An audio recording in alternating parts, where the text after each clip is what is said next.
Resolution of the Qantas dispute could take months after talks between the airline and the unions broke down. The dispute will now go to arbitration with Fair Work Australia, who will make a binding decision, but that could take some time.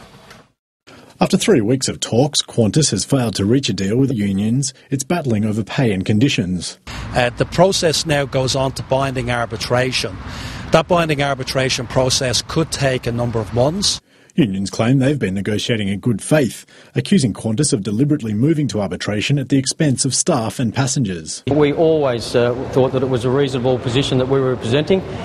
We tried to move towards wherever Qantas wanted us to move to. We've seen Qantas, it appears, determined on forcing this issue to arbitration, continuing to thumb its nose on this group of workers and the workforce in general, let alone the travelling public. That claim strongly denied by Qantas boss Alan Joyce. That's nonsense. Either way the process would have gone, industrial action could not have taken place, because even if we had reached agreement, that would have gone out for a vote. The Act is very clear. That would have still meant that none of the unions or the company could have taken industrial action. Qantas says the move at least provides certainty for travellers.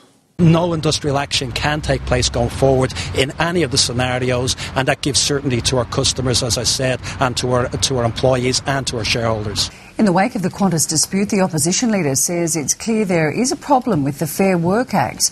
During an address to the Sydney Institute last night, Tony Abbott refused to preempt a policy announcement, but it did indicate that the coalition would be pushing for significant changes to industrial relations laws.